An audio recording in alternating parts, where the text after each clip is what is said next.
Welcome to the Winning Edge podcast, where we share focus, fueling, and faith-filled stories and strategies to give young athletes the tools they need to become the best version of themselves as athletes and individuals. What you eat and how you think can transform your athletic performance and overall well being. Whether you're an athlete, coach, or fitness enthusiast looking to gain that mental edge and optimize your health, this podcast is for you. We are your hosts. I'm Lindsay, former collegiate athlete, coach, educator, and educational coach for over 20 years, and mom of two young athletes. And I'm Stacy, registered dietitian nutritionist of 18 years and also a mom of two young athletes.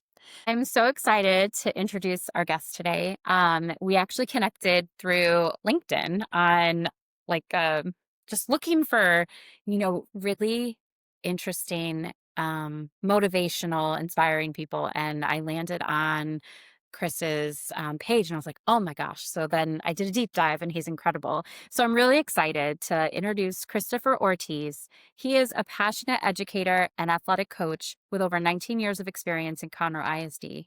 He is recognized for his dedication to empowering students and athletes, both physically and mentally, emphasizing character development, confidence, and joy in pursuing what they love. Ortiz has won multiple district championships as a basketball coach and received teaching awards, including Teacher and Humanitarian of the Year. He is an incredible mentor to his students and athletes for sure. Beyond coaching, he teaches team leadership, guiding students to develop communication skills and life tools. As an author, podcaster, and martial artist, Ortiz continually inspires and supports youth by sharing wisdom, storytelling, and mentoring, leaving a lasting legacy in education and athletics.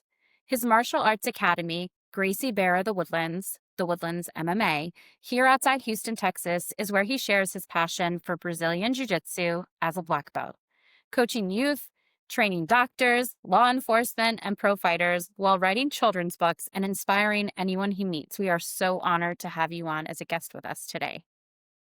Chris, thanks for being on with us. This is awesome. I can't wait to talk to you and just learn from you. Oh, well, thank you for having me. And that was one heck of an introduction. I'm going to have to take you everywhere with me.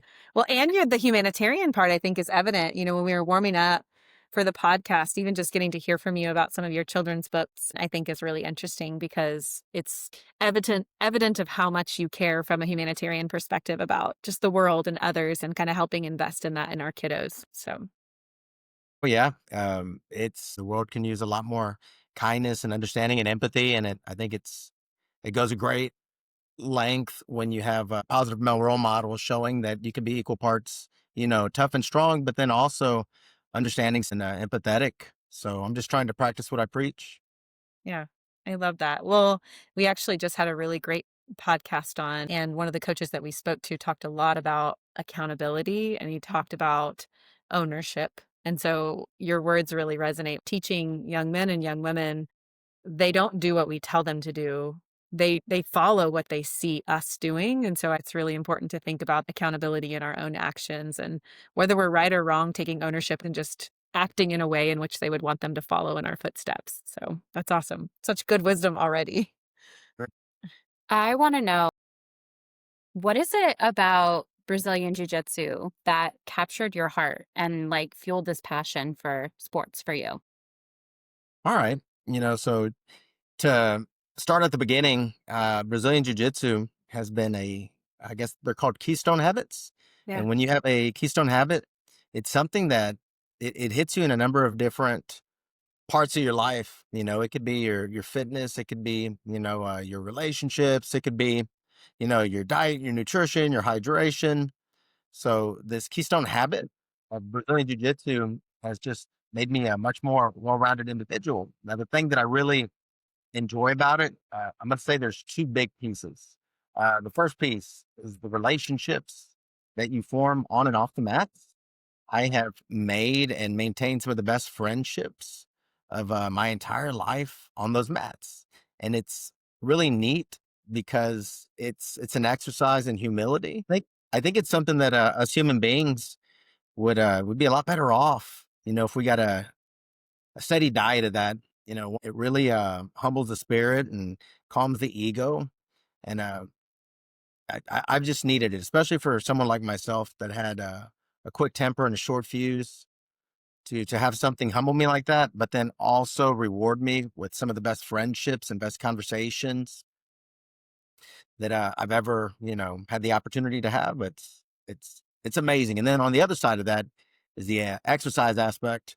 Uh, I love to move. In the classroom, I would have been the classic ADHD kid that's always, cracking jokes, moving around, asking to go to the restroom, trying to garner the teacher's attention in one way or the other, whether it's positive or negative. So this Brazilian Jiu Jitsu allows me to satiate my physical needs. And when my physical needs are satiated, it turns out that I'm one heck of a student and one heck of an educator. And it's just helped me overall. So I guess that would be it. To take us off topic for a second. I know Well, Lindsay hates when I do this, but no, I don't mind when you derail. I think it's important what you said because I think about how many coaches it's frustrating for them to have athletes like yourself or kiddos that have attention issues. And today's society has really created a space where kiddos are our society is a lot more sedentary and a lot less active.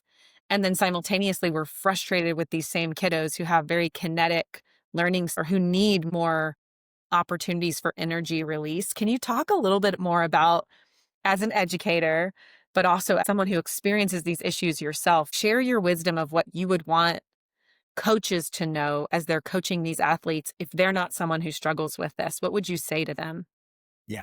So I'm going to start off with this at first. I'm actually just a student of Brazilian Jiu Jitsu. I've Okay. done some coaching in the past when my kids were younger, but one of the things I enjoy about it at the moment is that I get to be a student. And I think that's something that I think we forget about what it's like to be the student.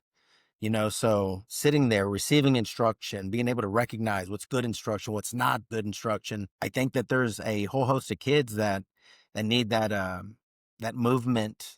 They need that dialogue back and forth. There needs to be a little bit of an entertainment aspect to what we do as teachers and coaches because people are changing, they're evolving, and the same old techniques that worked, 20 years ago, the sit and shut up, they don't work now. And furthermore, uh, I I just don't think it's what good human beings do. They don't tell people to sit down and shut up. They bounce ideas off one another. There's a constant dialogue back and forth. I find that my best athletes, they want to know the why as to what we're doing. And I think when we were growing up, we just did it because coach said so, right? But these kids have so much access to information nowadays that we better, come to the table, knowing what cards we got in our hand and be able to explain exactly why is it we're doing what we're doing, not just, sit and get. I do want to ask you because when you and I had first started chatting, I really liked your idea of how it would be such a benefit to bring Brazilian Jiu Jitsu to schools, to sports in schools in Texas. And I want to hear your thoughts on that because I think it kind of ties in exactly to what you're just talking about as to why that would be such a great benefit. Oh my goodness. Thank you for asking the question. So, I want to get jujitsu into the public school system because I've recognized how much of a keystone habit it is. I'm in here like each and every day, and I see the same things happening over and over and over. You got kiddos that have a need for physical movement, but I don't know if we're satiating that. I see young men that need positive male role models. But I don't know if we actually have programs where we can get boots on the ground and actually like work with them ourselves. There's a lot of programs like, we stick ties on kids and we tell them to listen to the local banker. And that has, its merit, but it would go so much further, if you had a kid that was interested in something like jujitsu. It's very popular right now amongst the youth. And then they were able to train with someone that's actually been training for 16, 17 years and still training, Right. and then be able to weave in those life lessons.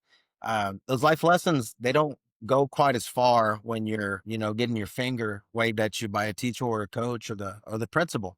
They go a lot further when you're on the mats and you're learning, the good way or the hard way, where you're not the hammer, you're the nail. Yeah, I agree because like you, I've been in the education world for 20 plus years, and I've always loved being an educator at Title I schools. That's where my passion is, my at-risk kids. And I do think that there's such a shift in what learning looks like now and what we really need to do in order to serve our students in a way that they're going to feel empowered and motivated and engaged in learning. And with that comes this fear that they have of failure or of how do they handle setbacks or what do you do when things don't go the way that you plan. And while some may be athletes, not every kid's an athlete, but I think every kid can benefit from Brazilian Jiu Jitsu, from that experience, whether it's something that's offered in PE, for kids to go through, or whether there's clinics that come in. I think it would really be a great, like you're saying, it's a different type of sport. It's very mentally driven as well. Yes, and I like what you said right there. Having to deal with adversity. Like when you're on the mats, you are constantly having to deal with adversity. And the thing that makes jujitsu a little bit different than, I guess, other martial arts is that there is there's a problem solving aspect to it, and it's always evolving. And as you evolve with your teammates, new problems arise, but then also new solutions arise. And what it does is it forces you to stay calm in the moment and then try to figure things out mentally. And it's it's also based, or it's also predicated on the little man could defeat the big man, with the proper use of biomechanics and leverage and timing. So it's not just because you're bigger than me, you're going to dominate me. Oftentimes, the best players in the world are some of the smallest guys, and they take out some of the biggest guys because it is such a technique driven sport. So it's almost like any and everybody has an opportunity to succeed in this sport. Yeah, I love it. My youngest son wants to be, well, at first he wanted to be a UFC fighter and then it was a WWE fighter. But he always comes back to, the really rough. He's very contact driven. Like he likes the aggressive, the forcefulness of things. So I'm always like, oh, we might have to go to your studio. We might You know have to what? come there. There's actually like the science that the oxytocin that's released, from the human beings whenever like I wouldn't call it an embrace, but when we're, grappling, our body is releasing serotonin and oxytocin, and it's given us that positive reinforcement, that, oh, what I'm doing is good. And we used to get these things with like hugs and handshakes, and we those things are kind of disappearing from society right now. So I think this would also be another way to give people access to things like that because there's power behind touch. When I Mhm, think so much about that, Chris, for our young men, mhm. of just how much society has transitioned for our young teenage boys that are growing, just embracing one another, shaking hands, being in person. I mean, I laughed the other day. We were all watching a football game together with friends. And I look back and we're watching the game and all the kids are on their phone. They're not wrestling like they used to be. There's no contact. They're not out playing basketball in the yard. And the power of even some of those chemicals of what they do. I know the power of them and what they do in nutrition in relationship to our health. Like it's really hard for someone to lose weight in a constant state of stress Mhm. because of hormones and the counteraction of what those hormones do for releasing fat. But you don't think about them often for boosting mood and all these other really important things for our kiddos. So I think it's interesting that you bring that up. It is, and it's especially interesting when you think about it for young men. The role of parents. There's been studies, and the father, usually it's the bear with the cubs, the rough housing, Mm. the playing rough, that force, right? And based on parents' schedules and all the things that come into play, a lot of kids miss that today. So I do think that, I love your idea. I am I am behind you 100%. If we can go and talk to you know, Texas Board of Educators, I would be How do we like, sign the yes. petition? That's How what do you're we get asking. this into schools? I really do think it would be an awesome thing. I have a petition circulating, so y'all make sure y'all go and sign it. Okay, Yeah, I you're gonna love it. have We'll to have to email me link that. it Yeah, in the yeah. podcast. We'll link Well, it. I want to circle back to Chris, but you said we are growing up. I think about my dad would have a saying that's children should be seen and not heard. And see my kiddos, 12 and 16, so very differently. I openly want them to have a dialogue with me. And if I'm wrong, I want to admit that I'm wrong. I want them to disagree with me and challenge me in places where maybe I am being dogmatic. Maybe I'm not right. Times are changing. And I think it's so important to create these spaces for our kiddos where we can kind of have healthy dynamic where they learn respect. Don't get me wrong, because I'm not saying I want them to be disrespectful the same way I would never be disrespectful to my parents. But I don't think disrespect means getting to have a voice. And I think we as adults are trying to create much safer spaces for our kiddos to teach that that's okay. There's a right way to disagree, and there's a right way to fight for what you want. For example, like with the petition. So yeah. I love it. And it's all in the way that the question is phrased, right? Like it's the question's not disrespectful. It's maybe in the way that you said it, or your facial gesture afterward. So these kids got so much access to information. We just need to know what we're talking about before we have the conversation. Well, I do want to shift us here a little bit because I really want to hear your thoughts and your perspective, being that you're a team coach and you work with athletes individually through jujitsu.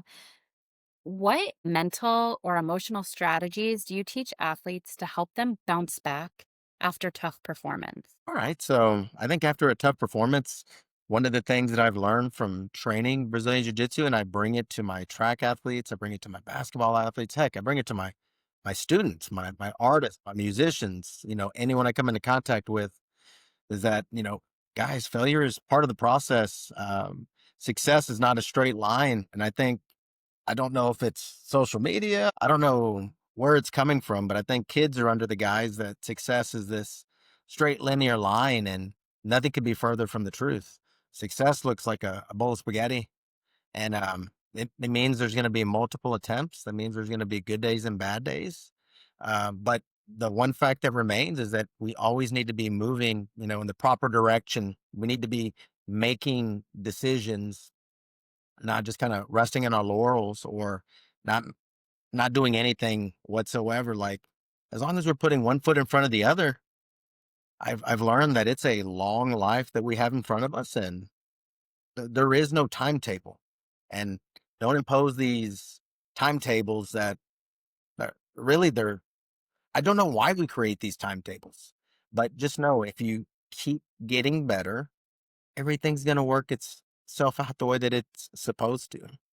Success looks like better today than yesterday. I say that often to my Mhm. kiddos. And I think you're so right, Chris, that social media has given us this almost false sense of people's success looks like stair steps Mhm. when people don't share all the failure oftentimes that it took before they actually got to that success. You just see the good stuff on social media, not the hard stuff. Yeah. That's where you learn, and that's where you grow. That's where you figure out, oh, maybe I should have done it that way. Maybe I should have done it this way. And then growth, you know, takes place. But consistency is also something that we have to preach to our young people. It's not something you do once or twice. It's something that you continuously do over and over and over, and fortune, I guess, rewards the consistent. I think a lot of kids, this connects to your social media um, attachment here. So I think social media makes kids think that they are supposed to judge who they are and their value based on, am I doing what they're doing? Oh, I it's see that comparison. person successful, so I must not be. They're very much looking at it, and then if they're an athlete, it's tenfold because now you're saying, well, that kid's doing this at the same age and they're better. And so I must be terrible or I'm not worthy of blah, blah, blah, blah, blah. But how do you separate that as a coach? How do you encourage athletes to separate their self worth from their athletic results or from what they see as what success should be? Well, I think it's something that's invaded the parent space too. I mean, you see it with parents putting their kids in upper level courses that they probably have no business being in, but they want to keep up with their neighbor. Their neighbor has their kid in we'll call it honors math, just for the sake of argument. And their kid's not ready for honors math, but the neighbor's kid's in honors math. And well, my baby's going to be in honors math just like the neighbor. And now we've got a kid that's stressed out and they're in over their head and now they're doubting themselves. And it's a society problem at the moment. And I blame again social media on that. You see it on the sports level with the local club teams. Hey, my son plays on this select team. Well, my son is going to go play on that select team, and we're shelling out, thousands of dollars just to keep up with the Joneses.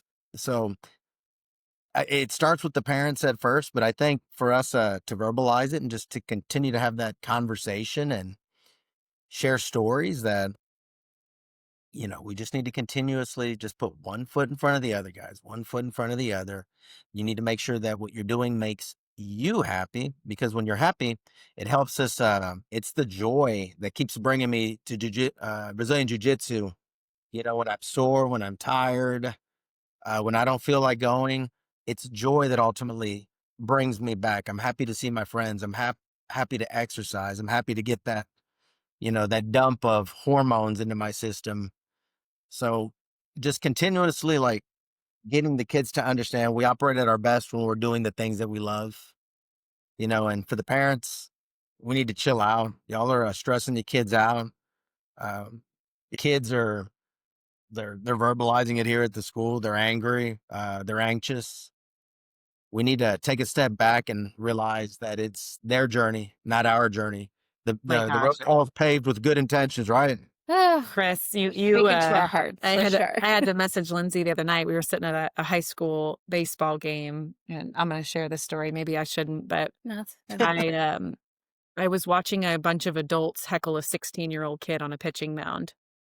And all I could think to myself as I had to pull up in my Bible and start reading because I was like, I need Jesus in this moment was, is this what we've come to as a society where we feel better about ourselves because we feel superior to a child who's struggling through something in a moment?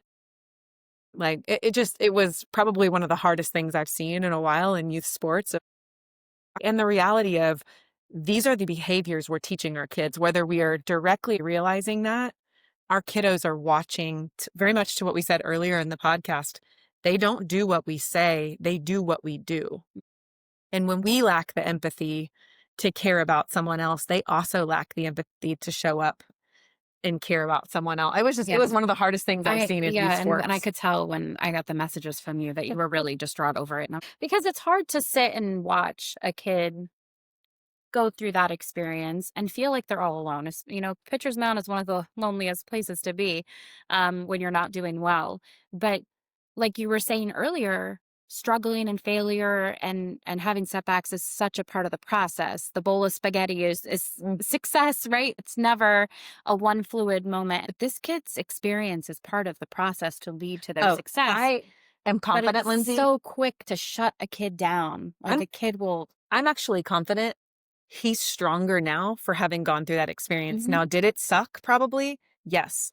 But Chris, when he walked off that mound, the composure he was able to keep in a situation that was really tough and really hard, I thought to myself, and I think about this, and I would love the hardest places in my life that have been the most painful have also helped me be the person I am today. Mm-hmm. It is that failure that has actually helped me to succeed. And I thought that for this kid, and I'm sure he hated it in the moment.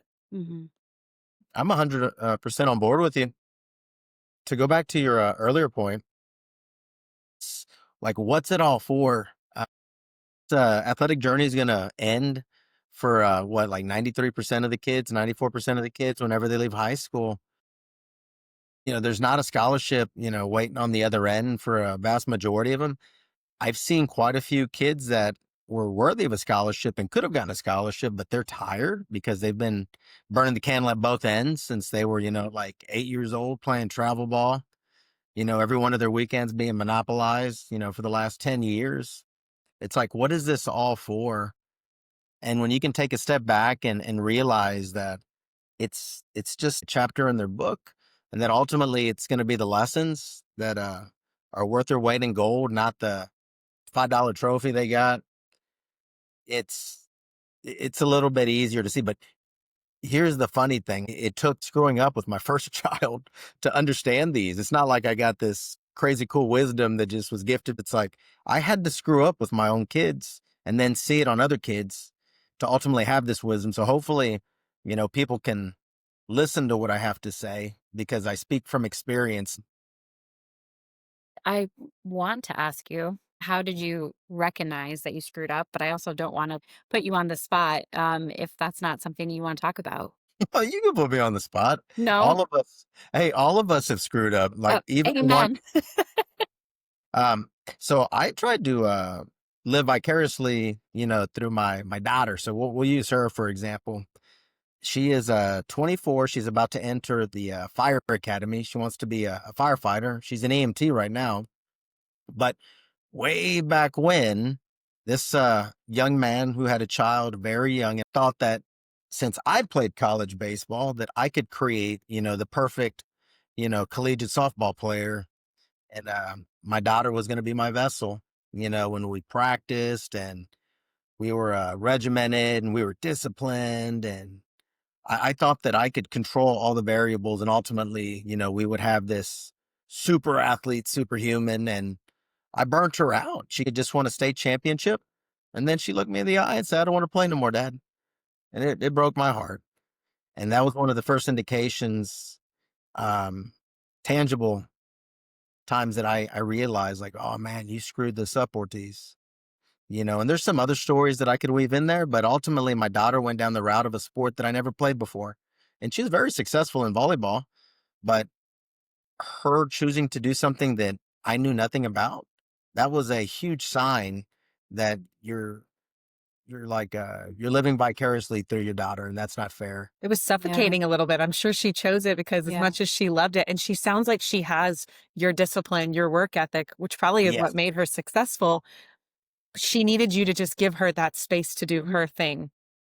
Yes. Like right now, she is on a mission to be in the best shape possible so that she could be a firefighter and be the head of her class. It's pretty nice to see because these are the things that I knew that were inside of her, Hmm. but I was using the wrong vehicle. I was using sports and trying to get some end result. And, those things were being baked inside of her the whole time.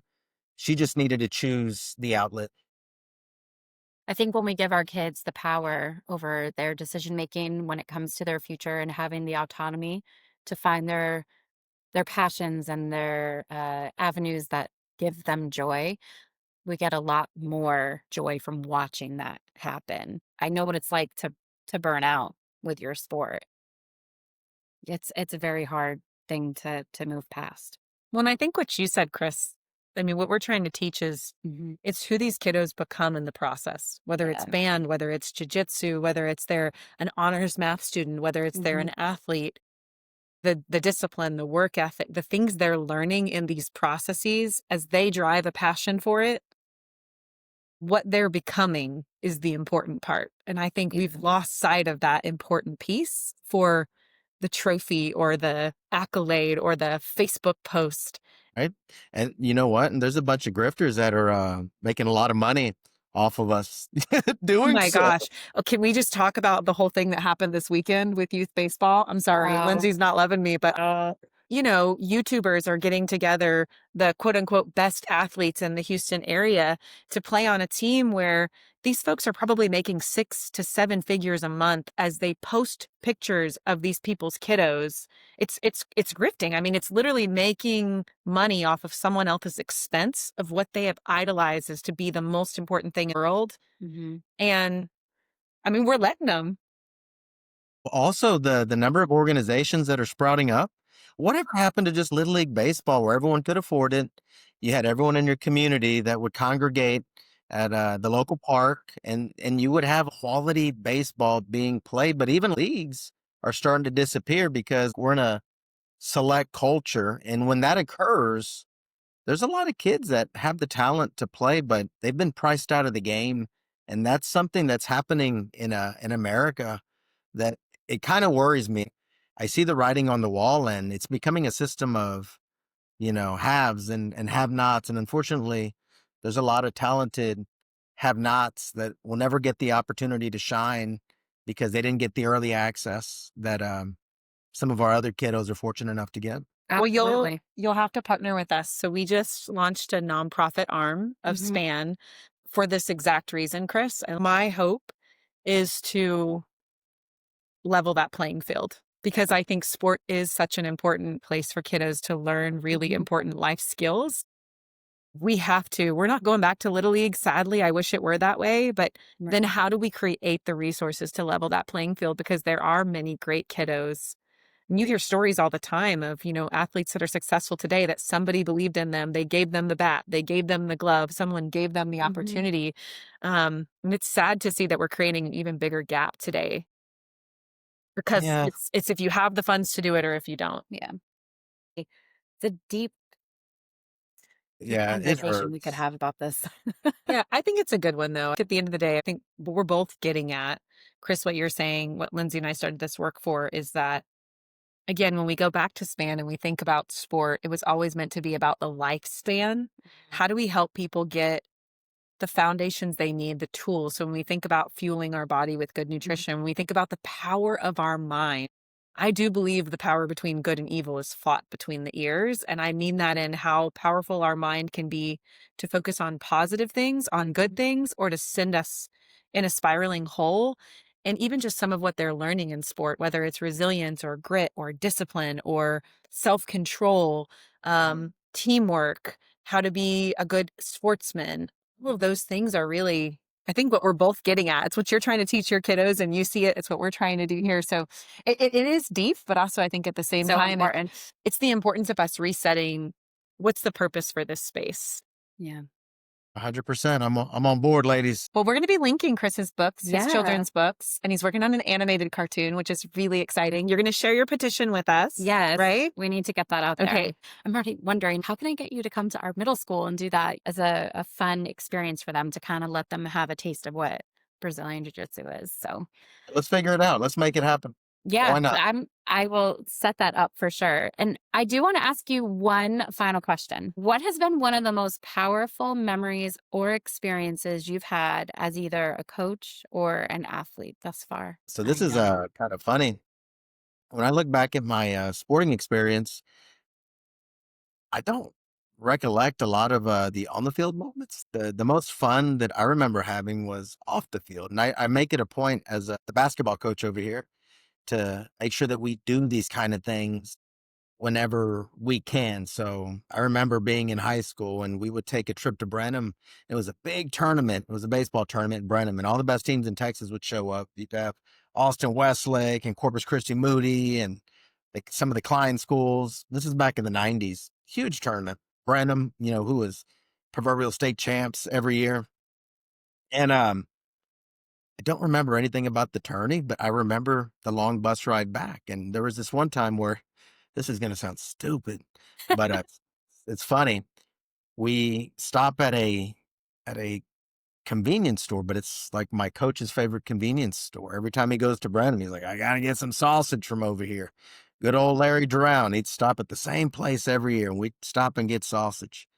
And all of us get off the bus, and there is this like a small, and the mind of a high school boy is, in the gutter, and it's next to a hot dog machine, and it's flashing and it says buns. All the guys are like, "Hey, Ortiz, Ortiz, I dare you to take it." And I knew it was wrong. That my mom taught me better than that. But the pressure of having, the seniors tell you, the sophomore or junior, like, "Hey, man, you'll be cool if you do it." It was too much, and I took it and I put it in my pants, Oh and my gosh. but the sign was lit. So I didn't even notice it, and I've got these flashing lights, like, in my leg and crotch area, and, I the whole time I just like, "Oh, I'm gonna get caught. I'm gonna get kicked off the team," and, also, we got on the bus, and I pulled the bun sign out, and I'm a legend now for not what I did on the field, but because what I did off the field. But that's like one of my best memories, and it had nothing to actually do with the game. The game gave me the opportunity to be on the bus and to Hmm. make that memory, and, I'll forever thank, my baseball skills for that, but my best memories have always been off the field, and I can give you like 10 other crazy stories, but none of them are going to probably have anything to do with the field. It's the in between, it's the mortar between the bricks. The camaraderie, like the fun, probably the fear of, oh my gosh, I'm about to get caught. Not that you would recommend, not that you would recommend stealing, but also. We all do Yeah, don't things with steal. our teammates. We all have those kind of like, oof, looking back on it, that wasn't a good call, but in the moment. And I think that speaks to what this podcast has really been about is the greater gift you get from playing the sport than just your time on the field or on the court or on the mats. There's so much that's wrapped into that. And I love it. I think about one of our first guests that came on that played college ball with Lindsay. And it's crazy to think, we're in our 40s. Yeah. And you're still friends with a lot of these folks, or at least still connected in a really strong way through the power of sport. So I think your story's no different than that. It's just it's the relationships, it's the community. I also think in a world where technology has driven us away from that. I think the power of that and making sure we're going back to that in a way that's caring for those around us is also really, really important. So I love your story. It cracks me up. As our athletes are listening, don't steal any signs. Don't steal okay? signs, but also, where did it go? Where did you put the sign? Like, did it go up in the gym? Did it go up in your room? I think like a senior probably, bullied me and took it from me and had me you were in all the trouble and then they got the reward. You're like, hey, this isn't fair. No, that's amazing. Well, we thank you so much for coming on the podcast today. Well, thank you for having me and thank you for giving me the opportunity to speak on the subject. And if I could make one more point, y'all talked about like all the noise in the world, and one of the big reasons why I'm a proponent of Brazilian Jiu Jitsu in our school day is because it's like an hour and a half, like where the noise ceases to exist. And it's been one of the few places where I could escape and nothing else matters. And I think that that's something that our kids are missing nowadays. They don't have anywhere to go where the noise can turn off. There's always noise. And I think jiu-jitsu provides that. So that was just like one little piece. Y'all sparked something in me whenever y'all were laughing and giggling and bringing up that last point. Yeah, no, I love that. you. Well, and we believe that too. I mean, Lindsay just finished an awesome prayer journal even for our athletes, and just the power of meditation and spending quiet time. Yeah. I think, Chris, we've gotten so addicted to our phones that there's so much noise always. And so I love the power of a sport that makes you kind of shut it off and just be with the thoughts in your mind for a little bit. Thank you. We will talk to you soon for sure. Well, y'all have a blessed one, and I wish y'all the best of luck moving forward. Thank you for the opportunity. Yes, great to talk with you too. Stay tuned for future podcasts where we will bring on exciting guests in the sports world, highlight spotlight coaches, athletic directors, former and current collegiate and professional sports players, sports dietitians, psychologists, and more. What you eat and how you think can transform your athletic performance and overall well-being.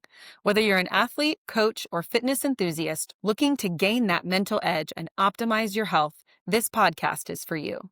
Don't forget to follow us on all of our social media channels for more exclusive content on YouTube, TikTok, Instagram, Facebook, LinkedIn, and X at @span_athletics. Until next time, stay faithful, stay fueled, and remain focused on your goals.